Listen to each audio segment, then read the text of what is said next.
posters on social media and in print. If anyone is willing to deliver printed posters around the community, please call us at 309-839-9496. And I'm going to go ahead and drop that number in the chat in a minute here. But we can supply printed posters and tape for you. We will also be working on expanding to reach our French speakers as well as other languages. So keep an eye out for those posters to share when you see them. Okay, so just like last week, we are focusing tonight on our 3 top priority demands, and the first one is decarceration. So I'm going to pass it over to Olivia. Hi, folks. Glad to have you back. First of all, I want to say thank you to everyone who participated, who called the Sheriff's Office and the State's Attorney's Office last week during our call-in day of action. We drove over 50 calls on Friday, and we know that Sheriff Sandage hears us and knows our demands. We're going to actually drop a link to an email that that was sent to us that shows that Sheriff Sandage knows exactly what we're asking for.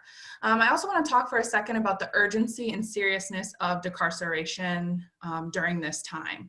And I'm going to use Cook County Jail as an example. So on March 22nd, the Cook County Sheriff's Office revealed that a deputy tested positive for COVID-19. So this was March 22nd. On March 23rd, 2 people tested positive at the Cook County Jail. And then in 3 days, Cook County Jail went from 1 person testing positive for COVID-19 to 17. Today, merely 9 days later, 150 people have tested positive at the Cook County Jail up in Chicago. This situation is urgent. So I think that that's a perfect reminder of how quickly COVID-19 will spread once it reaches McLean County. We are going to ask for you to get involved, but first let's talk a little bit with Philip. He's joining us tonight from Champaign. He is going to tell us a little bit about what they've been up to there and what they're doing around this issue. So first of all, Philip, I'm going to let you tell us a little bit about who you are and what you do in regards to decarceration. Yeah, thank you. So yeah, I'm Philip. I'm a volunteer with the Champaign County Bailout Coalition, and we're basically a very small volunteer-run bail fund that pays the bail or pays bail for people who can't afford it, as long as the bail is $500 and below. Awesome. And can you tell us a little bit why decarceration is such an important issue right now? Yeah. I mean, aside from what you said at the beginning, just that people who are in jails and prisons can't practice social distancing. It's a terrible place to be during a pandemic. Awesome. Yeah. With the risks of contagion also come the inadequate medical care that people will receive in, an environment that isn't designed to provide medical care for people. Right, exactly. And so I know both Champaign County Bailout Coalition and Black Lives Matter Bloomington-Normal are part of the Illinois Network for Pretrial Justice. We've seen some successes for decarceration across the state of Illinois. How are things going for you over in Champaign? Yeah, that's a good question. We're not totally sure how things are going in terms of specific concrete numbers for decarceration. Like y'all, we started a call-in campaign a couple weeks ago, just encouraging folks in Champaign County to call our presiding judge and sheriff and state attorney. I was trying to get some numbers before today's meeting, and I couldn't get any numbers about the jail population decreasing, but I was told that a lot of people who were sitting in pretrial detention, who were eligible to be bailed out by our organization, have or are no longer in the jail. So we have no way of knowing if the call-in affected that at all. But the bottom line is that that people are leaving the jail. Okay, that's good news. Do you have any other suggestions for how we can support each other statewide in the decarceration efforts? I think that if you all are doing webinars like this, where different people from different organizations are getting together and sharing ideas, sharing information and knowledge, that's huge. I think it's awesome that you're inviting people from other places across Illinois. I mean, I know that in Champaign County, we're inspired by the fact that people in Bolano and elsewhere are doing work that's similar to ours. It can feel like we're just sort of alone doing our own thing. And it's great to know that our local actions are also taking place at a larger statewide level. Yeah, great. Well, we're hoping things get better and you're able to get some people out of your jail in Champaign County, and know that we're here in solidarity with you. Thank you. Yeah.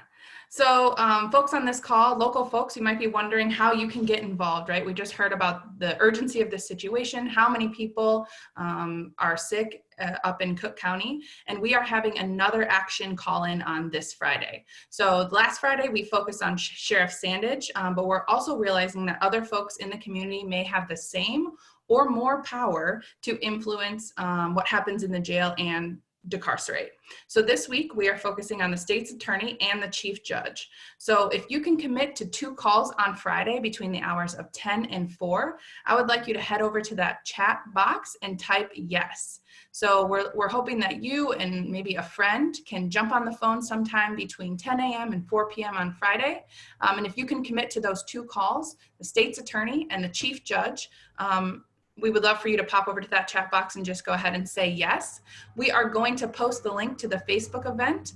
In that Facebook event, you'll find all of the instructions that you'll need, the phone number you'll need, the script. And so let's go ahead and make our voices heard on Friday and see if we can start to get some people out of the jail before the situation becomes dire here in McLean County.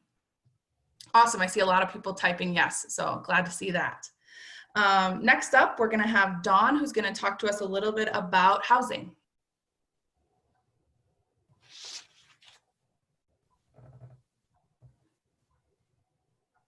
Policy that began a couple of weeks ago to flatten the curve of the COVID epidemic and prevent its spread in our communities and state. For those of you on the call who are feeling anxious or stir crazy because you're being asked to stay home, imagine for a moment how vulnerable you would feel if you had no home in which to shelter in place. This order is impossible to follow if you were one of Bloomington-Normal's more than 200 homeless individuals. It's also a challenge for individuals who are housing insecure, who may be one paycheck away from being evicted. It's challenging for individuals who share their dwellings with multiple family units. It's challenging for individuals who are residing in a household where there is domestic violence and the perpetrator is still present. And even for people who may have one member of the household who is displaying symptoms of COVID and needs to isolate, but where there are other members of the family who may be at high risk and can't be at home with a person who's infected. We need swift action on housing, and swift action can prevent the spread of the virus in our community. That's why one of our asks relates to securing adequate housing for all members of our community for the duration of the epidemic. We're asking the City of Bloomington and the Town of Normal to work with hotels to house and pay for those in need immediately. We think our communities are in a unique place to meet this need, and we're going to talk a little bit more about that after we hear from Neil Iden, who has worked in the homeless services for many years, and he's going to share a fuller picture with us right now on the housing needs of Bloomington-Normal. Neil? Thank you. Think about in the shelters we have Salvation Army's Safe Harbor as well as Home Sweet Home. Both of those, their staff is still at full capacity. They are doing more work with the same number of people, sometimes less, as some of those individuals are staying home themselves to protect their own health and that of the community. For individuals who haven't reached that shelter level, I have a client very recently. She got a job, got an apartment completely without assistance, was paying for it completely herself, but then because of the pandemic, her job evaporated. Her landlord is not providing any sort of lenience and will be evicting her as soon as he's able to do so. McLean County has a lack of rental assistance. So there's not really any resources for her to turn to during this time. Getting into the shelters is also fairly difficult. Home Sweet Home, on a regular basis, only admits people for 1 hour a day from 10 to 11 a.m. Monday through Friday, and rarely admits somebody outside those hours. They have not currently allowed individuals from outside to come in for their communal meals that they have, but individuals who are staying there are staying in some very small rooms with one or two other individuals. Some are lucky enough for family rooms, but that close situation makes it very difficult for them to maintain any form of social distancing. It gets a little bit worse when we move over to Salvation Army Safe Harbor. On the 15th of March, their warming center closed. That means that their dorms are completely full at this point, which are still just very large dorm rooms with bunk beds. People are on top of each other, literally. They're not going to be able to, if they start showing symptoms, have any ability to distance themselves. And because of the warming center shutting down, there's another 20 or so people who have been previously sleeping on the floor in the shelter who have not been able to stay there overnight. They're asked to leave at 4 p.m. and they can't come back until 8 a.m. the next day. In the short term, we need emergency shelter for these individuals and others, especially those who are starting to show some symptoms and should be isolating themselves. We need to keep people safely sheltered during this time and in the aftermath. We're also going to end up facing a rent crisis here, where these stacked up rents are the people are so far behind, they're not going to be able to get back ahead. Small landlords who don't have the financial capacity to help these individuals are going to end up evicting them. That may lead to those smaller landlords going out of business and selling to the larger folks, which is going to mean the amount of lenience that some of our most disadvantaged folks need isn't going to be available in this community for a while. Thank you very much, Don. Thanks, Neil. That really gives us a dire picture of what we're facing here locally. When I introduced the section, I mentioned that after Neil spoke, we'd talk a little bit about why our communities of Bloomington and Normal are in a unique place to help us meet the housing needs of those who need it most desperately now. The Marriott Hotel and Conference Center and the Hyatt Place Hotel in Uptown Normal all use tax increment financing, which is known as TIF when they were being built. TIF is a public financing method that's used as a subsidy for certain types of redevelopment, and it allows a city or municipality to direct additional property tax revenue to certain projects. In this case, both the Marriott and the Hyatt in Uptown Normal. So what that means is taxpayers help finance the construction of those hotels. Now, you wonder, well, why are we talking about this now? Why is this important? It's important because these hotels have been given a tax break paid for by you and me.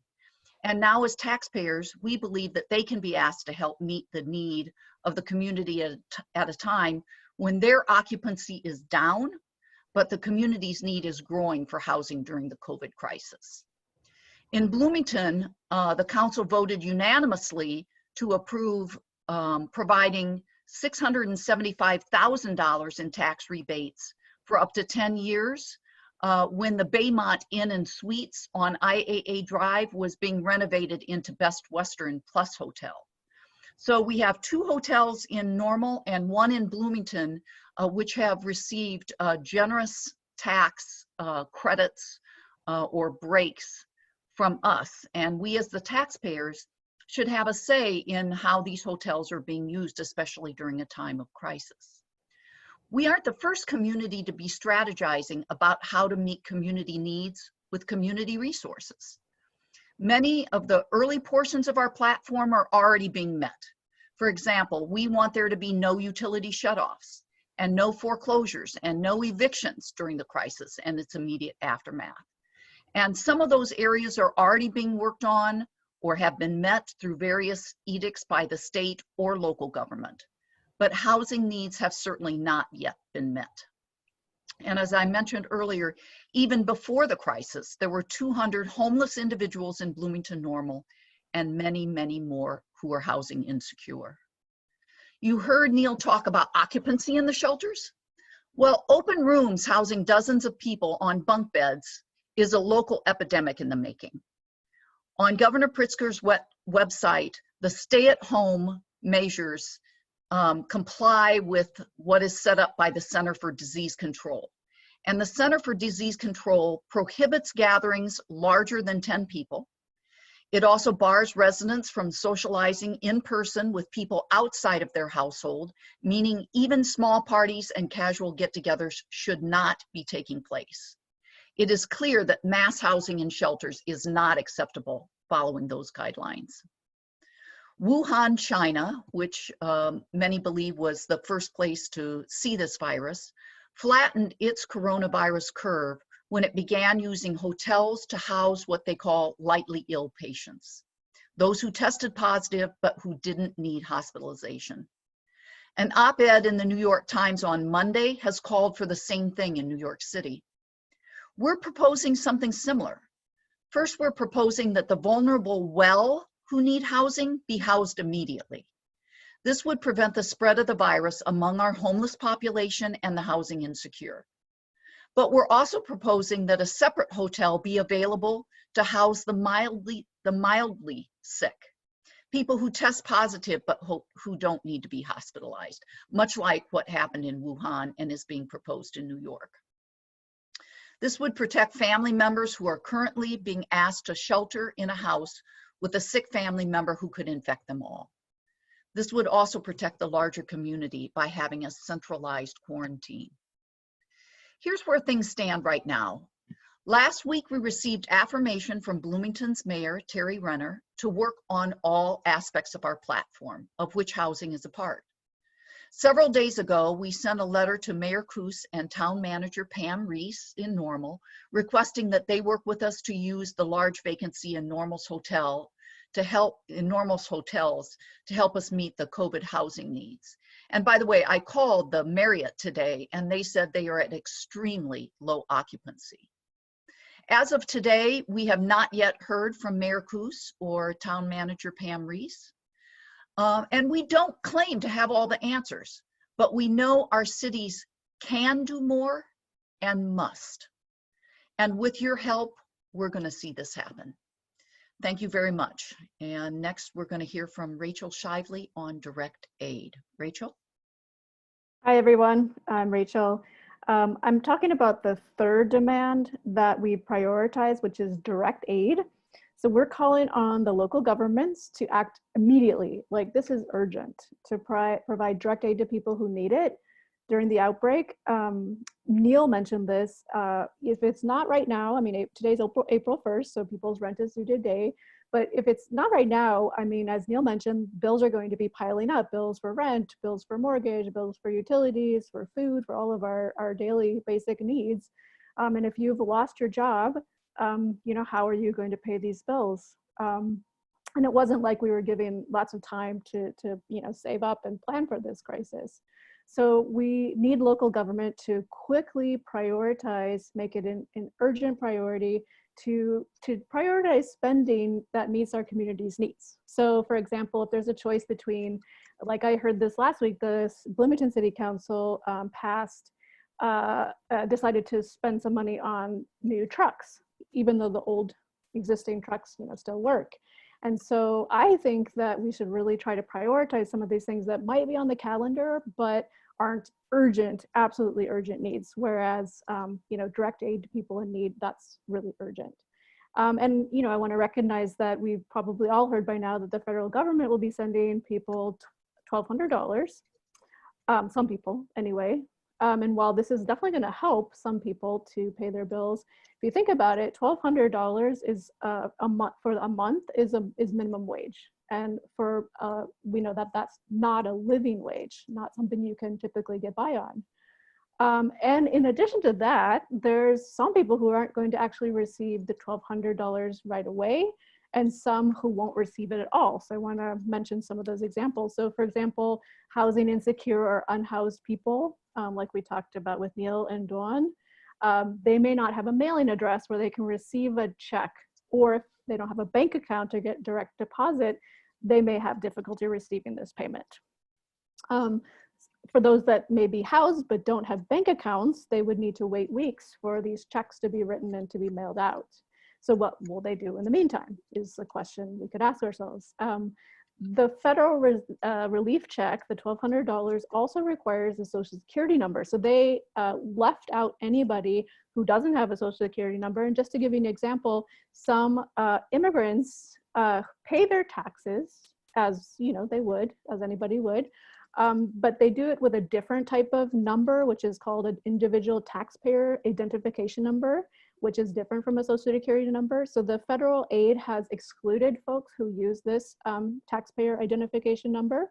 And what's even worse is if there's someone in your household that uses this taxpayer identification number instead of a social security number, then the whole household is likely to be disqualified from relief payments from the federal government. So these are some examples of some, and I may have missed someone out there, but where some people aren't going to benefit at all from the federal payments, or may not get the money when they need it. And so we're calling on our local governments to help help people who might fall through the cracks for these different reasons. I'd like to pass the floor over to Sandra Rosales. She is a member of our community, and she's going to talk to us about her situation and how direct aid from local government could make a big difference for her. Sandra? Thank you. Hello, everybody. My name is Sandra Rosales. I am single and living by myself. I am a member of Bloomington-Normal community since 1999, and I am part of Illinois People's Action. I was working at the Farmhouse Diner, a breakfast place in Bloomington, as a server, when Governor J.B. Pritzker ordered all the restaurants could remain open only for pickup or delivery.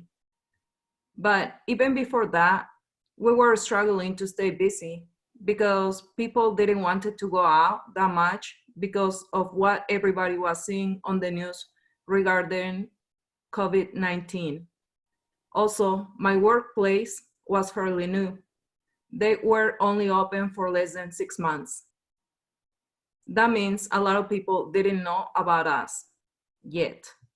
My employers tried to stay open for carry out for a couple of days, but the expenses on food preparation were a lot higher than the money coming in. So after a few days, my employers decided to close until new notice. Before I started working at the farmhouse, I was not working for about 2 months. The reason was because I needed that time off to start the process to start my own home sewing business. And I put all my savings towards that. But soon I found out that in order to make it work and be able to pay the bills, I needed to find a job right away. That is when I started working, but about a month later, everything had changed. I invested in a way to support myself independently while still working and paying taxes. My plan was to open my business and sell my items at the farmer's market, but it isn't likely that they will be operating by May 1st as planned. Still, I cannot be a vendor at the farmer's market without a state tax ID. And I don't know if my citizenship status has me at the bottom of the list. But it has been months and I have heard nothing. I look in the mail every day, hoping that I'll get an answer. Everything for me is in limbo right now. For a single person, it's hard to do and accomplish all these things. I am the only one responsible for paying bills and rent at home. Plus, see the project that I had in mind stopped for not having the resources to continue is very disempowering. A huge factor also against my circumstances now is the fact that I am undocumented. And even though the stimulus package was approved last week, it doesn't change anything for me. I don't qualify to benefit from it. I pay my taxes year after year. I do not get any kind of help from government. I am a responsible citizen, but still, that doesn't matter at this moment because only American citizens qualify to get help. Future is uncertain at this moment, not just for me, but for everybody. And I also understand that same as myself, there are many hardworking, undocumented people who won't be able to get any help to stay on our feet. And after all this passes, it will be a lot harder for all of us to get back up. Financial problems are bad, along with all the stress that this whole situation is bringing to every person I know. This moment is very hopelessly, and it translates to sleepless nights, anxiety, and depression attacks. And the feeling of exclusion seems even stronger, no matter how long we have been members of the same community and the same country. Being emotionally broken has become part of an undocumented person's identity. And moments like this are just reminders of that. I am a volunteer, a worker, a taxpayer, and an upcoming entrepreneur. I have invested my adult life in this community and have worked to make it better. I have been a contributor to this community and have been involved in making it a better place for everyone. But in difficult times, the government reminds me that they don't consider me part of the community that I support. I need you, my local officials, to do what the federal government refuses to do. Include me in this community as we get through in this together, and help me keep making this community a better place for all of us. Thank you all for listening. Let's stay strong and united. And above all, let's do what is in our power to have the best outcome of this already hard situation. Thank you all for listening, and we're going back to Rachel. Thank you so much, Sandra. We need to support you. That's not right that you were excluded and so many other people in our community. We need to support everybody who calls this place a home. So we're counting on our local government for direct aid. Yes. Direct assistance for those who fall through the cracks, those who are intentionally left out of the federal relief package, and those who can't get by on $1,200. So I thank you for listening to us, and I'm going to send the floor over now to Don Carlson of Illinois People's Action. Thanks, Rachel, and thanks, Sandra, for that sacred story of yours. We know that there are many, many families, our neighbors, who work paycheck to paycheck, affluent community of ours. That world just ended for them yesterday with their last paycheck. What we need now is bold and dramatic action on the part of our local and county government. Frankly, we know it's not a question of money because we know where the money is. There's over $20 million just using Bloomington example alone in a Bloomington City emergency fund. I think it would be hard to find someone who didn't think that we were facing probably the emergency of our lifetime. The way we look at this issue in terms of the direct financial aid is about three things. One is that every elected official, whether they're a county alderperson or a city alderperson for Bloomington or Normal, or a member of the McLean County Commissioners, everybody has to own this issue. That we don't have the luxury of any elected officials sitting back and waiting for the state government or the federal government to come in and rescue them. We have to take ownership of this. Secondly, is that every plan that is developed, and we even questioned whether there is adequate planning, but plans have to end up in action steps. We can't have a plan to develop a plan. We have to move into action. So whatever we do on the cities and the county level has to be action oriented. And third is about overreaction. You know, it's going to feel like everything that we do now is an overreaction to this. But frankly, once the crisis hits like it's affecting our sisters and brothers in Chicago, there's nothing that we're going to be able to do that will even seem adequate. So let's overreact now. And let's not worry about making a mistake and being afraid that fingers will be pointed later. People will honor and respect bold action today. Our guest tonight is Alderperson Julie Emig from the 4th Ward. And the way we're going to conduct this is we have 4 questions to ask of her. I will ask each question. Julie will then respond to that. And then at the end of those questions, Julie will have 3 minutes in order to make a statement on this issue. So Julie, are you with us tonight? With you tonight, just wrapping up bedtime with the youngster. I'll try to be quick. It's all right. Okay. So the first question is that we see direct aid as a real necessity. And in our meeting last week, we achieved the agreement of Mayor Renner on that as well. Do you agree that direct aid in these times are going to be necessary, and how it plays out is uncertain that we can work on? Yeah, and I've been moved by a lot of the testimony tonight, so thank you for sharing. And I agree that looking into ways for the city to provide direct aid is necessary given the current crisis.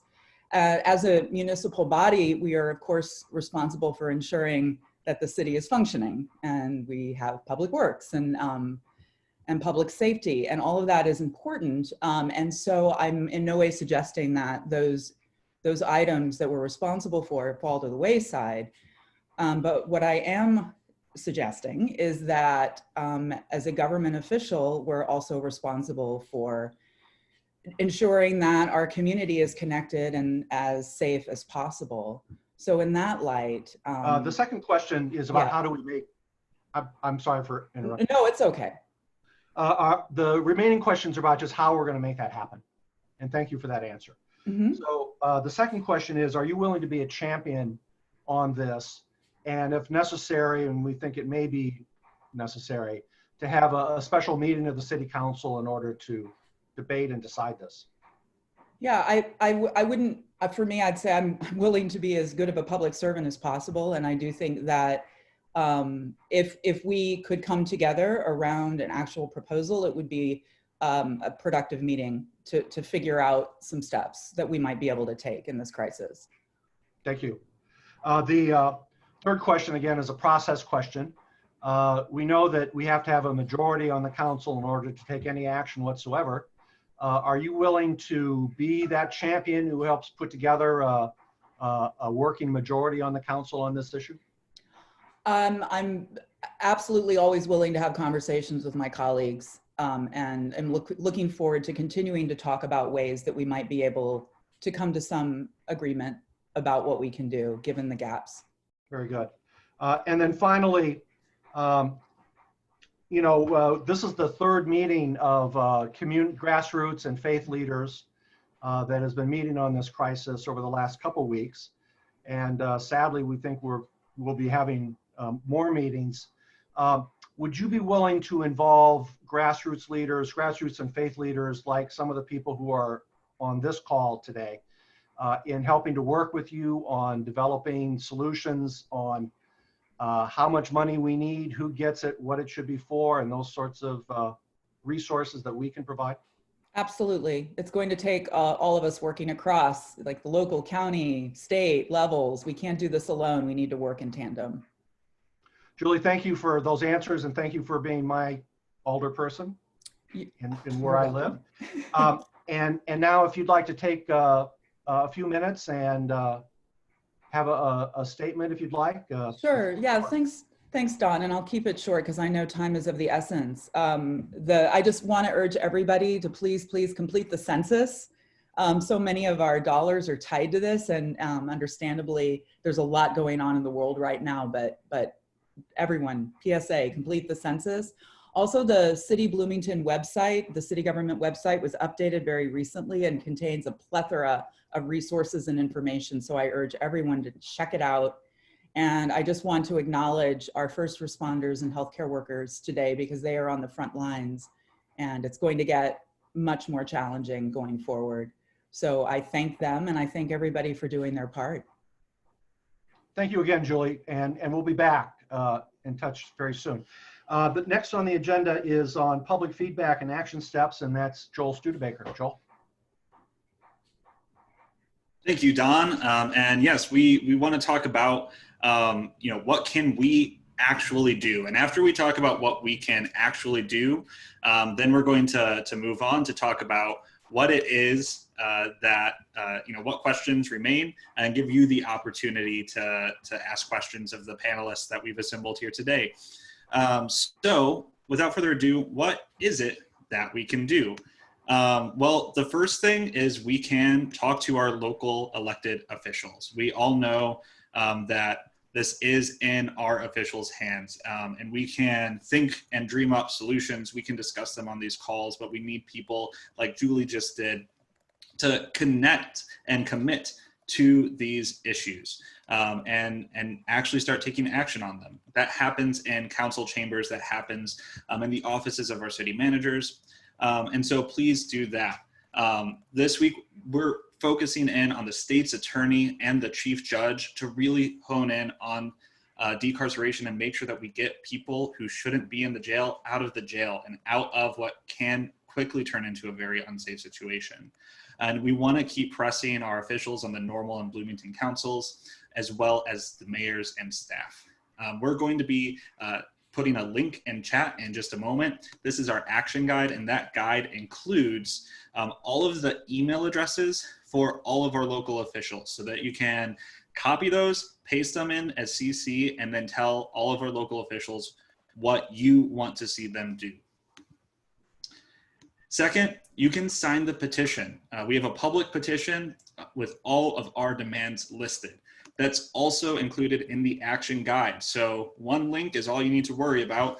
Open up that action guide. You'll find some images you can share. You'll find the emails for your local elected officials, and you'll find the link to that petition. Please share that far and wide. It's an easy way for you to show that you're committed to all of these asks and to demonstrate that this is something that we really need and are asking our local elected officials to take action on.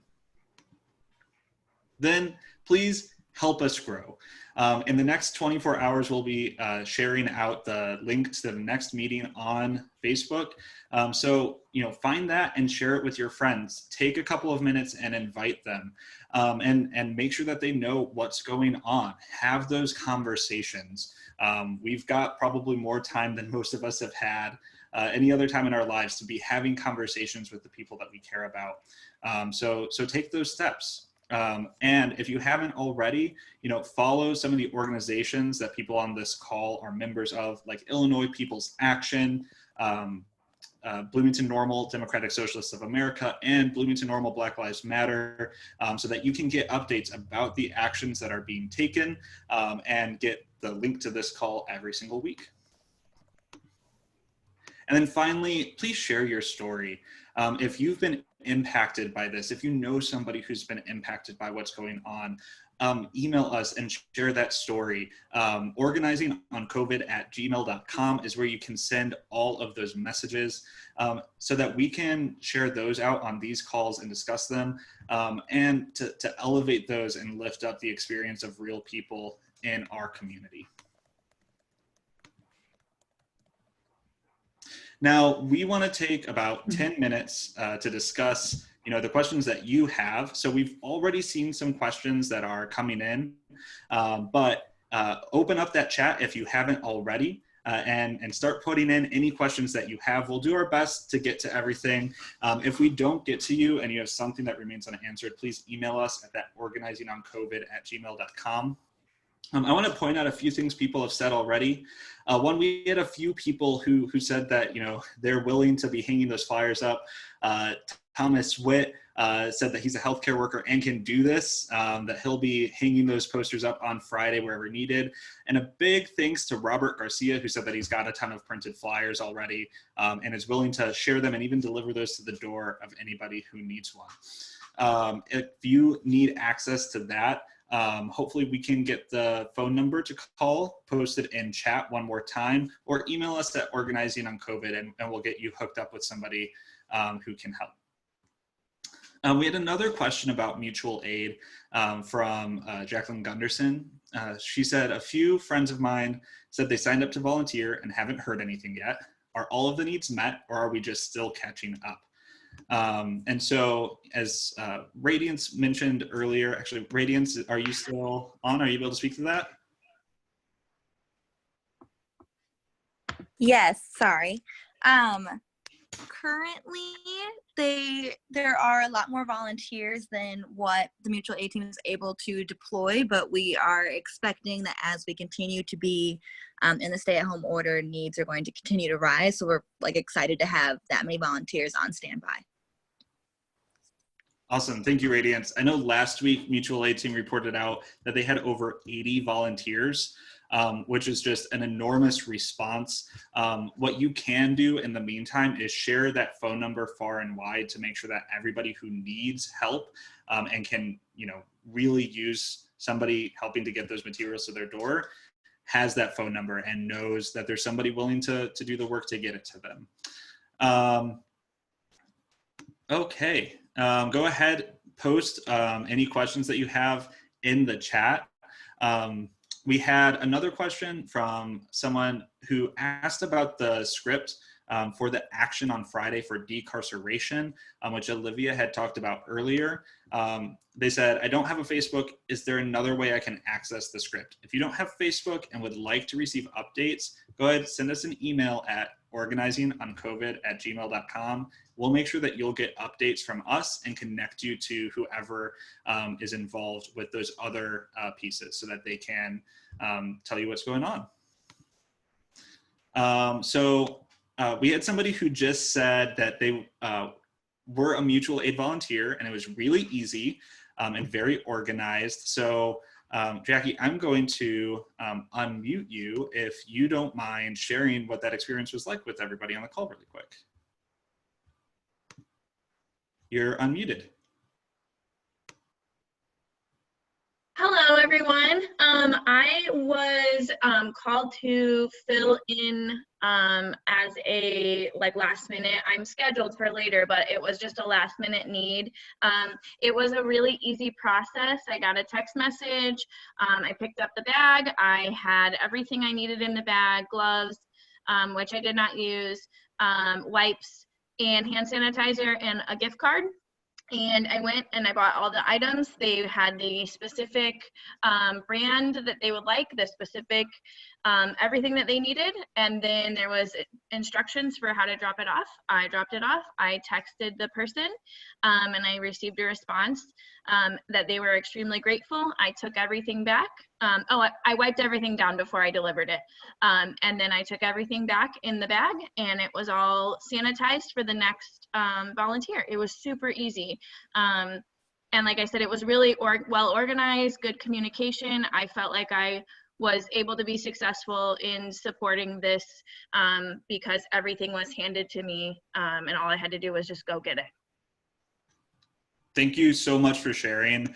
And I want to give a big shout out. There are, some people who have been really running that in this community who you might have seen on past calls who actually aren't on with us tonight because they've been so busy, operating this whole operation with a ton of volunteers and a lot of people looking for help. So again, if you haven't heard yet and you've already submitted that form to volunteer, trust that you will be reached out to when you're needed. It's just going to take some time for that operation to grow. Okay, I see another point here from Thomas, who said that he went to get tested. Thomas, I'm going to unmute you if you want to share really quick what that experience was like and what you have to share with the group. Okay, Joel, can you hear me? Yeah, we can hear you. We could hear you. Now I can't. Oh.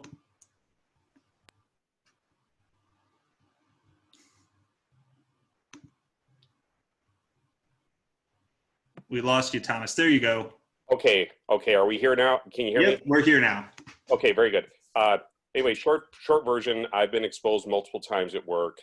I had a cough, which is resolved, but anyway, I went to the testing center on Sunday, basically told them I was a healthcare worker, that I have had symptoms. If anything, I mean, if I could be frank, they are very lax right now. So this whole, I think there's kind of a myth out there that you have to be very sick in order to get tested and or need a doctor's order. Neither one of those are true. So if you are over 65 or a healthcare worker, if you have any concern at all, you basically just, I would never encourage anyone to lie, but they'll ask you if you have a cough, if you have a fever. If you mention that you have any concerns at all, they're going to wave you through. And they are not short of tests. So the fact that you get one is not depriving someone else of getting one. So please, especially if you are a forward-facing person, get it done. Thank you, Thomas. It's encouraging to hear that people are having that experience and able to get tested. I know that's probably something that's on a lot of people's minds. It looks like we had a question that actually came through via Facebook. Somebody said, I know someone who tested positive but is homeless. Where can they go? They've been told to go to a shelter, but that means spreading the virus. Neil, is that something that you could speak to? Yeah, as I responded in the chat, the starting point for that probably, if they are an adult over 23, is to call PATH and try and speak with their homeless outreach worker or another member of their homeless services department. They're going to be the most keyed into other opportunities that might be out there. If they are under 20 or 23 or under, I would recommend reaching out to Project Oz. They have some shelter resources that they could apply directly that would keep people out of that. Thank you, Neil. And it sounds like there's some options available for people to reach out, but also that this really drives home the need for these alternatives like hoteling people to make sure that we aren't risking spreading the virus. And all PATH and both shelters do receive money from the CDBG block grants for emergency housing, although that's largely spent during the wintertime for emergency housing there. So those funds at this point in the spring are more than likely well depleted.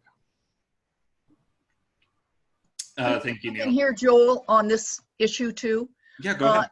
In talking with a Marriott hotel, and this is less related to somebody who has tested positive, but these are the things that we need to be working with our elected officials on. They have a caregiver rate right now of $86.40. So much lower than they usually charge for individuals who may be here in town taking care of somebody else.